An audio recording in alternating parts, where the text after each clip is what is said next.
Salutations and welcome to Channel 42. I'm your host, Fox Wild, and the video I've got here is on how women bring emotional debt to their relationships.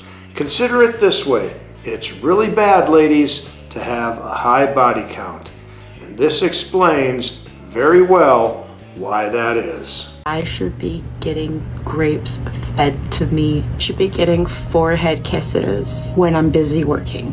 I should be told to not worry about a thing.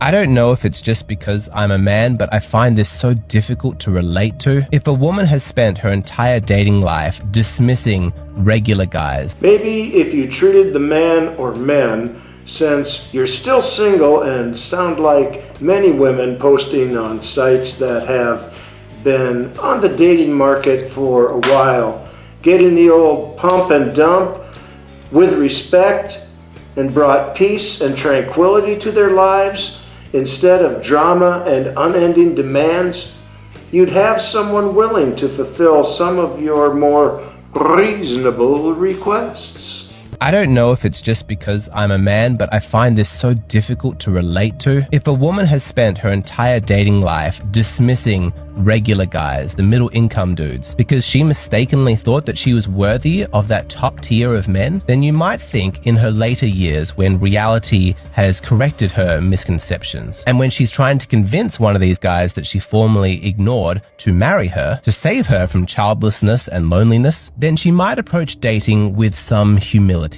See, you're using man logic, not chick think. They will take believing they are some sort of prize to their lonely grave with them.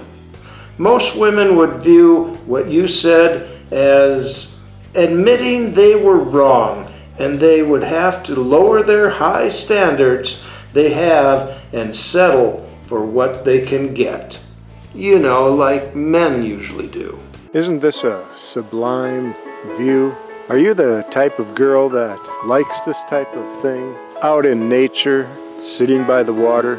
Are you a nature girl? A bit of a tomboy, down to earth? Are you of legal age up to the age of 21 and willing to date an older gentleman? Check out the video, Date Fox Wild Hunting a Unicorn. I'm single and I'm looking for a bride. These guys that she formerly ignored to marry her, to save her from childlessness and loneliness, then she might approach dating with some humility, some regret, an overall attitude of, I was so stupid to ignore men like you in the past. I appreciate that you're kind and you're solid and you treat me well. I'm embarrassed by how much debt I'm bringing to this relationship, but I promise you I'm going to make up for lost time. My debt is not your problem to take care of. I've learned my lesson and I'm going to be such a good wife for you. But instead of that, you see this. Instead of humility, she's angry because, believe it or not, in her mind, she thinks she is the one who's settling. Exactly. Feminism has given chicks today an overinflated view of their true value and taught them to never settle. Thank you for watching Channel 42, and to get more content, please like, subscribe, and turn on those notifications. Thank you. Is your husband the man that you settle for, or is he the man of your dreams? Settle. I already know.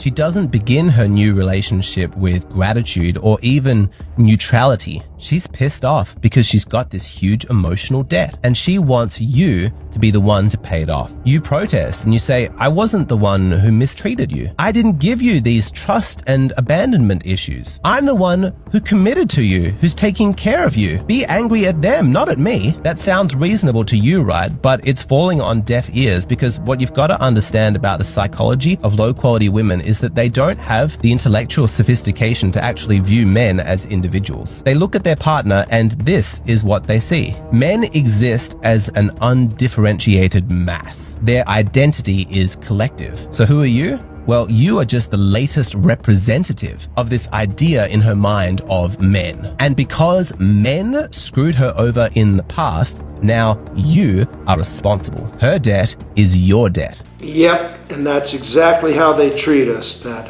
her debt is now our debt. And it's more than just in the financial sense. Like he said, It's in the emotional and relationship sense. She took out huge loans against her purity, against her optimism and sweetness, so that she could live the fantasy that she was this highly desirable woman. But since those other guys let her down, now it is your responsibility to make her feel like that's true. It is your job to give her that feeling that she could never make permanent in her party years. But it should be obvious that when a woman comes into a relationship with that mindset, it's very quickly going to become abusive, because she's going to be demanding the best treatment from you, that you make her feel like a queen. And she genuinely and righteously feels so entitled to that treatment that it completely blinds her to what your wants and needs in a relationship might be. They are just completely dismissed. You exist to pay off her emotional debt. That's your role, and there is no further thought about what you might want. This is why we do not want a woman with a high body count. The more men you have been with, the more actions of men we are expected to pay for. So that's why, in the long and the short of it, is why we want to know what your body count is, because we want to know just exactly how much of your emotional debt we're getting into. I'm Fox Wild. Thanks for watching. Please like and subscribe to Channel 42 and turn on those notifications so you know when new content comes out. As always, bubbles up, semper fi, semper paratus.